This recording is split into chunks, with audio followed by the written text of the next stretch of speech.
Ensuite, autre série animée, encore une fois, qui a été annoncée, ça sera l'année des séries animées 2021. Autre série animée qui a été annoncée pour 2021, on ne sait pas du tout quand, par contre.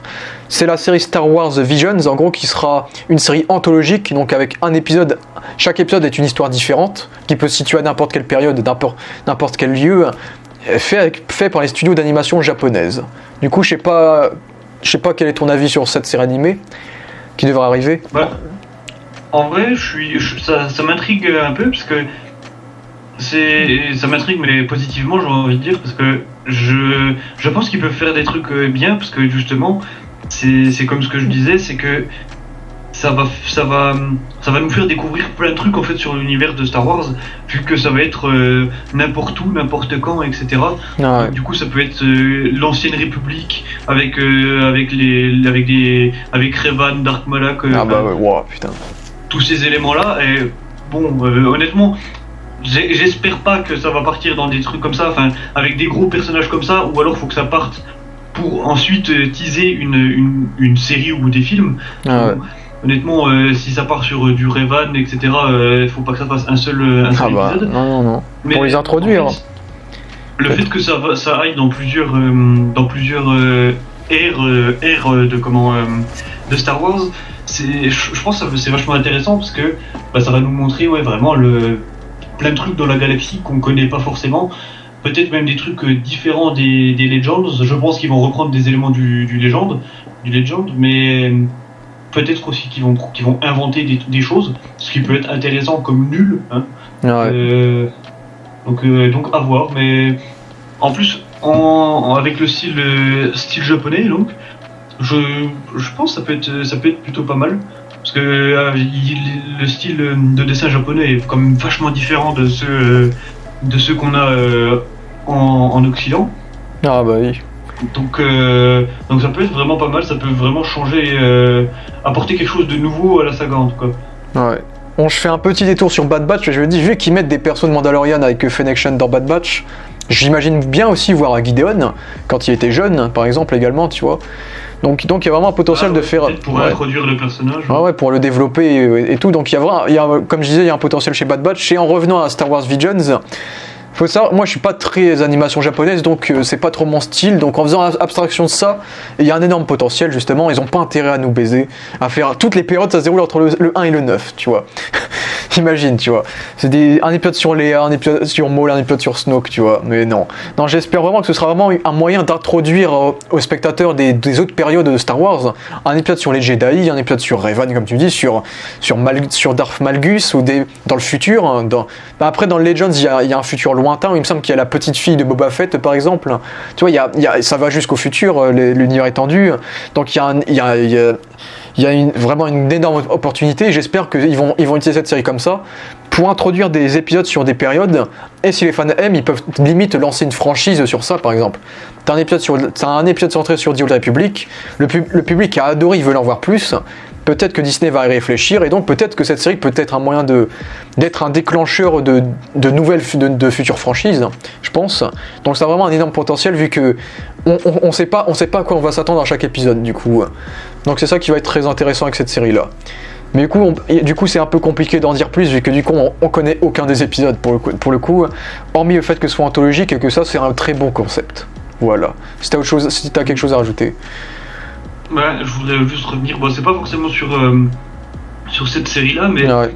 en fait, le truc sur The Old Republic, par exemple, je sais que, enfin, en fait, il y a beaucoup de personnes qui aiment, notamment grâce enfin, ils ont fait beaucoup de jeux sur cette période-là. Ouais. Et en fait, il y a beaucoup de personnages qui sont aimés par les communautés, surtout du coup gamers, comme par exemple Revan, Dark Revan, tous les personnages là. Ouais. Et en fait, je pense que il faudrait qu'ils... Enfin, en fait, s'ils font une série sur The Old Republic, je suis sûr qu'elle sera regardée quasiment autant que The Mandalorian, parce que c'est une autre période Et pour moi, c'est une période incroyable en fait, parce que c'est l'âge d'or des sites, tu vois. Ah bah Les oui. sites sont absolument quasiment invincibles. Et je pense que dans le futur, il y a de très fortes chances qu'ils arrivent sur soit une série, soit des films ou je ne sais pas quoi, parce que de toute façon, là, sur la période qu'on connaît des films, ils sont quasiment déjà là, en plus avec tout ce qui arrive, ils vont avoir épuisé absolument quasiment tout ce qu'ils peuvent faire. En fait. Donc ils vont être obligés d'aller dans le passé, et ils sont déjà en train de le faire avec une série qui a été annoncée, et dans le futur, pour trouver d'autres choses à faire, parce que à mon avis, ça reste Disney, et le but de Disney c'est quand même de faire un maximum de thunes, et ils vont pas s'arrêter à toutes ces séries qu'ils ont annoncées là, donc voilà. Ouais. Donc voilà pour Star Wars Visions. Du coup on va passer à la première et seule et unique série live qu'on aura en 2021. Ça vient d'être annoncé à l'instant que ça sera une série à part. En décembre 2021 nous aurons The Book of Boba Fett, qui sera une série, pas une mini-série, ce sera une série, ça n'a pas été annoncé comme une mini-série, donc on peut s'attendre à plusieurs saisons. Donc vu que le titre, déjà ça s'appelle The Book of Boba Fett, donc on peut s'attendre à un livre avec plusieurs chapitres, du coup, et donc à plusieurs saisons, comme des tomes un peu. Et donc Temuera Morrison reprendra son rôle de Boba Fett, Ming-Na Wen reviendra en tant que Fennec Shand, d'ailleurs elle la doublera dans The Bad Batch, elle l'a confirmé. La série sera produite par Dave Filoni, par Jon Favreau, et par Robert Rodriguez, qui avait réalisé l'épisode 6 de la saison 2 de The Mandalorian, qu'on avait parlé plus tôt. Donc voilà, qu'attendrais-tu de cette série-là, sur Boba Fett? Bah écoute... Qui est en tournage en ce moment même. Je suis bien hype, parce qu'en fait, Boba Fett, c'est un perso que j'aime bien. J'aime beaucoup même d'ailleurs. Et le fait la scène post-générique du dernier épisode de The Mandalorian, en fait, ça montre que Boba Fett en a un peu rien à foutre, et ce qu'il veut faire, il va le faire. Et en fait, j'ai hâte de revoir, de voir l'évolution du personnage maintenant sur Tatooine, parce que c'est une planète qu'il affectionne particulièrement, hein, vu que il est censé être mort là-bas. Ouais. Donc j'ai vraiment hâte de voir comment il va gérer la pègre de Tatooine. Est-ce qu'il va gérer autre chose que la pègre de Tatooine d'ailleurs? Est-ce qu'il a des visions encore plus grandes que Tatooine? Je ne sais pas. Mais j'attends cette série. J'attends cette série avec beaucoup d'impatience. Ouais. Et bien du coup moi, il faut savoir que dans Mandalorian en fait Boba Fett on découvre que c'est un personnage qui n'a absolument pas évolué, je trouve justement, vu qu'on sent qu'il reste dans l'optique qu'il veut garder son armure parce que son père, et du coup il est attaché à son père de A à Z, du coup il a pas changé sa mentalité de chasseur de primes qui est là et qui a un père en fait, qui est très attaché à son père et très renfermé sur ça en fait, parce que dans la saison 2 il parle énormément de son père, il dit c'est mon père cette armure appartenait à mon père, il a dit des centaines de fois dans la saison d'avant. Du coup Boba Fett ça reste un personnage assez renfermé, assez vraiment qui a une ligne droite en fait, et du coup ce serait intéressant de le faire évoluer là par exemple pourquoi pas un duo amoureux avec Fennec Shand, peut-être un couple un peu Bonnie and Clyde de mercenaires, ça pourrait être intéressant. Que Boba Fett se rappelle qu'il n'y a pas que son père dans la vie, et que maintenant il doit avoir d'autres objectifs justement, et peut-être, comme je dis, ma théorie, une relation peut-être amoureuse avec Fennec Shand qui sera sa partenaire. Et là c'est ma théorie, je vois bien dans la série vouloir se venger de Cobb Vanth, qui a Tatooine du coup. Et donc je vois bien Boba Fett vouloir tuer Cobb Vanth dans sa série par exemple, pour lui avoir volé son armure par exemple. Ça c'est l'un des trucs que j'imagine dans l'histoire. En tout cas il croise Cobb Vanth et qu'ils veulent se venger de lui en tout cas. Ensuite, c'est l'occasion de voir beaucoup plus de mercenaires, peut-être Cad Bane, vu que sa mort n'est plus canon, d'autres mercenaires qu'ils inventent pour la série, peut-être les Hutt qui vont revenir, les Hutt qui vont se mettre en guerre avec lui, on sait pas. Parce qu'après, a priori, les Hutt ont abandonné le palace de Jabba parce qu'ils n'avaient pas de successeur en main, je crois, mais peut-être que les Hutt pourraient revenir, etc. Des gens qui vont voler le trône, imagine The Book of Boba, ce sera le Game of Thrones de Star Wars. Il doit garder son trône, tu vois. Donc ça peut être être intéressant, vraiment voir comment il va gérer ça. Est-ce que les gens vont apprécier ce qu'il fait? Est-ce qu'il va reconstruire une nouvelle civilisation? Et puis on sait que c'est une série illimitée, qui aura plusieurs saisons. Et dans la postlogie, on sait absolument pas qu'est-ce qui arrive à Tatooine. La seule fois qu'on retourne à Tatooine, c'est à la dernière scène de Star Wars 9 et il n'y a aucun contexte. Du coup, ça se trouve, Boba Fett a peut-être survécu. Peut-être que Boba Fett, pendant Star Wars 9, il est encore au pouvoir, on sait pas. Donc Boba Fett, son histoire est complètement illimitée et complètement mystérieuse, contrairement à Luke dans Mandalorian où on sait comment il va finir par exemple. Donc franchement ils ont carte libre totale. Et donc voilà, j'espère qu'ils vont bien développer le perso qui était quand même bien axé sur une seule case dans la saison 2 et donc profiter de la badassitude et le rendre honneur à 100% cette fois-ci après l'avoir fait revivre en saison 2 de Mandalorian. Voilà, si t'as quelque chose à rajouter. Oh, non, c'est bien. Je suis d'accord avec tout ce que tu as dit, donc non, rien d'autre. Voilà. Et du coup, avec le rajout de Mandalorian en décembre 2022, The Mandalorian saison 3 a été décalé à février 2022, début 2022. Mandalorian saison 3 arrive, ça tourne en début d'année prochaine. La série Boba Fett tourne en ce moment même. D'ailleurs, avant que la série soit annoncée, il y avait plein de rumeurs qui disaient qu'il y avait une série Boba Fett, c'est vrai, maintenant c'est confirmé. Et ils nous l'avaient caché dans la journée des investisseurs pour nous garder la surprise après Mandalorian. Et donc, qu'attendrais-tu de Mandalorian saison 3 qui arrivera en début 2022? Donc plus d'un an après la saison 2, du coup. Ben, j'en attends pas forcément grand-chose parce que je sais déjà que c'est une série normalement ça devrait être bien. Mais j'ai plus des théories en fait sur cette saison 3 parce que vu qu'on connaît déjà ce qui s'est passé dans la saison 2, je pense honnêtement que ça va partir sur une saison sur la reconquête de Mandalore, je pense. Je pense que ça va clairement être ça. Avec du coup Bo-Katan et Mando qui vont essayer de reprendre Mandalore. Alors est-ce que Mando en a quelque chose à faire de reprendre Mandalore? J'en sais rien parce qu'en soi il s'en fout de Mandalore parce qu'il a jamais connu cette ère. Il a jamais connu Mandalore en fait, parce qu'il a été recruté après. Mais un truc que j'attends dans cette série, c'est l'évolution entre Bo-Katan et Mando en fait. Parce que, comme on l'a vu dans la saison 2 de The Mandalorian, normalement c'est censé être lui le chef de Mandalore. Alors, et en fait, Bo-Katan, ça se voit dans le dernier épisode de la saison 2, elle a un peu les nerfs que ce soit lui qui ait le sabre noir. Donc à voir si elle l'accepte en fait que ce soit lui qui l'ait, à voir si peut-être ils vont se battre aussi peut-être pour récupérer le sabre et potentiellement du coup voir la mort de Bo-Katan parce que je vois pas trop Mando mourir parce que c'est sa série très aimée à mon avis, même si Bo-Katan aussi elle est aimée mais elle est moins connue parce que il y a moins de gens qui ont vu The Clone Wars Rebels par exemple que Mando, donc à voir en fait, c'est surtout sur ça que j'attends. Après on verra forcément, je pense qu'on reverra aussi Grogu avec Luke, je pense sur Yavin vu que du coup normalement le nouveau temple Jedi est sur Yavin 4.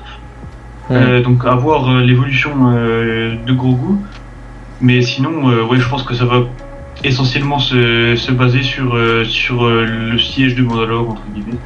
C'est genre le siège de Mandalore 2. Et puis voilà. Mando ne peut pas mourir, il a promis à Grogu qu'il reviendrait.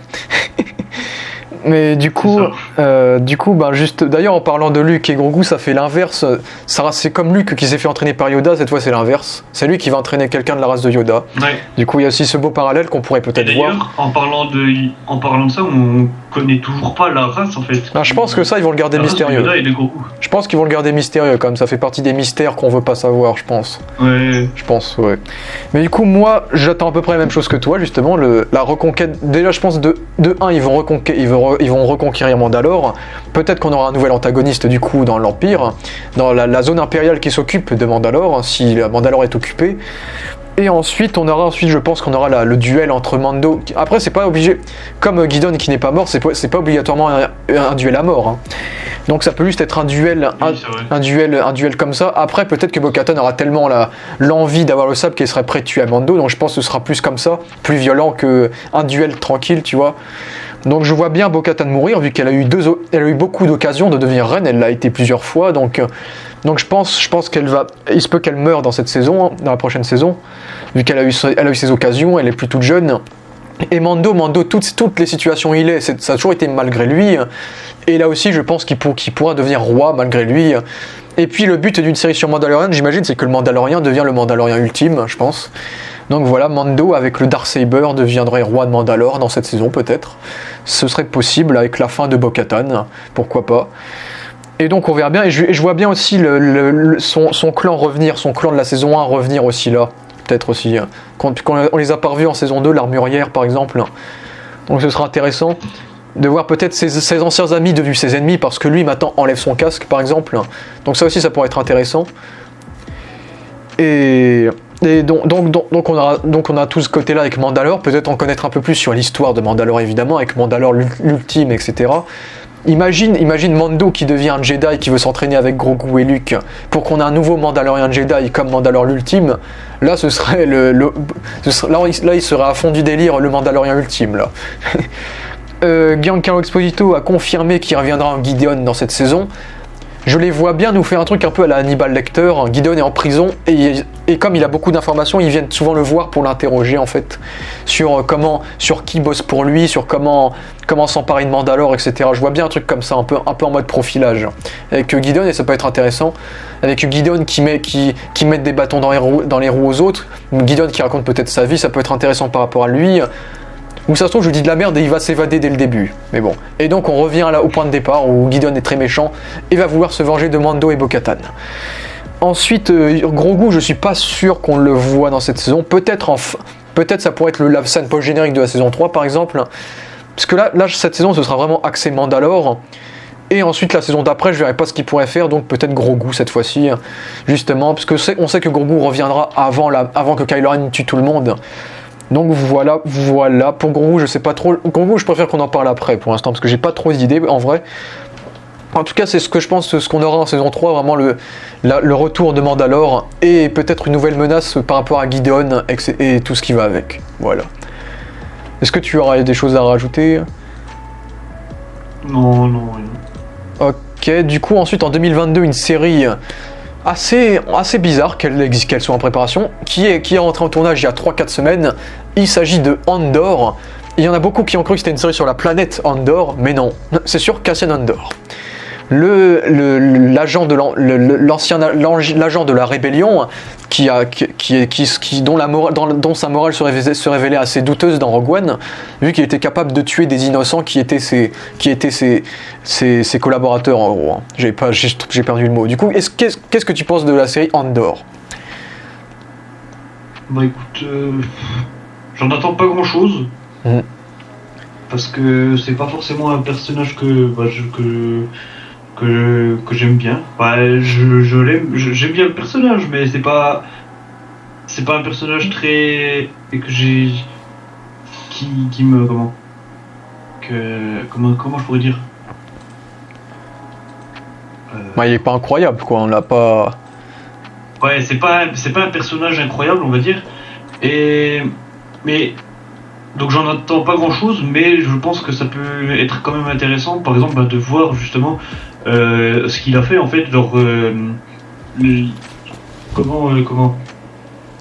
les actes qu'il a commis avec sa morale pas très ah ouais, justement, pas ouais. très Ma morale très sympathique. Ouais. On n'a pas les mots aujourd'hui. Ouais, je sais plus parler, mais attends, je vais essayer de reprendre. Moi aussi j'ai parlé comme de la merde tout à l'heure. Collaborateur, oui. Attends, comment je pourrais dire? Bah il est pas net en quoi. gros, Ouais. oui, en fait, ça serait intéressant de voir tous les actes qu'il a commis, tous les actes horribles potentiellement Ouais. qu'il a commis, vu qu'il a une morale pas incroyable. Mais sinon, en vrai, je vois absolument pas l'intérêt, à part justement développer un peu la morale du personnage pour voir ce qu'il a fait. Parce que sinon, Sinon, Ouais. je vois pas. Parce que pour moi, il n'y a même pas de rapport vraiment avec Rogue One. Ouais. Je vois pas comment il pourrait faire un rapport avec Rogue One, donc ouais. Bah. Voilà, on n'attend pas grand chose. Ouais. Juste voir. Bah moi je suis curieux. Du personnage, quoi. Moi je veux dire je suis curieux parce que justement je sais pas pourquoi ils ont accepté de faire cette série justement. Et du coup on sait qu'on aura sa jeunesse, qu'on connaîtra son passé à Cassian Andor, pourquoi il a été traumatisé par l'arrivée de l'Empire. Donc ce sera intéressant de voir ça, de voir là. Je crois qu'il y aura sa sœur avec lui dans la série, qui sera jouée par Adria Arjona, à moins qu'elle joue sa girlfriend, je ne sais pas. Donc on verra bien peut-être que ça, du coup, comment il a perdu toute sa famille déjà. Après ce sera un peu comme Solo, on aura toute son origin story, j'imagine, il aura sa rencontre avec K2SO, il s'appelle, il me semble, le robot dans Rogue One, son allié. Donc il y aura ça aussi, et je pense ce qui peut être intéressant avec cette série, c'est découvrir enfin la face cachée de la République en fait. De la Rébellion, pardon, je confonds les deux maintenant. De la Rébellion, c'est ça qui peut être intéressant, de découvrir que la Rébellion ne vaut pas mieux que l'Empire en fait. Et donc ce sera ça qui sera intéressant à voir, que Cassian Andor a vraiment commis des actes assez horribles pour eux, et que la Rébellion ils s'en bat les reins, et qu'ils sont prêts à faire les pires sacrifices pour le bien de la victoire de la Rébellion face à l'Empire, quoi. Ce serait plutôt sur ça. On l'a un peu vu. Ouais, on l'a justement. Avec Saw Gerrera. Ouais, Saw Gerrera. Bah justement, ce serait giga bien. Ouais, vas-y. Par contre, la Rébellion n'acceptait pas vraiment ce qu'ils faisaient en fait. Ouais, bah c'est bizarre. Pour moi, donc c'est ça que je trouve bizarre, c'est qu'ils acceptent ce que fait Andor.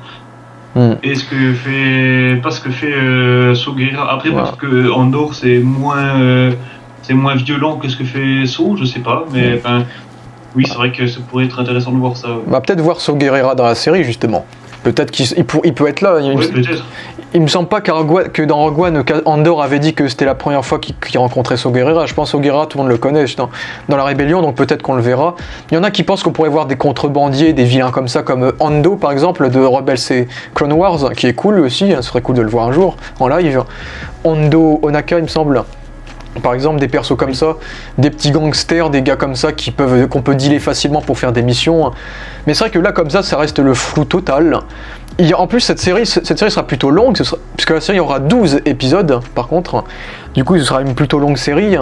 Et donc, le tournage a commencé, ça sort pour 2022, et je sais pas si t'as autre chose à rajouter, parce que c'est vrai que ça reste...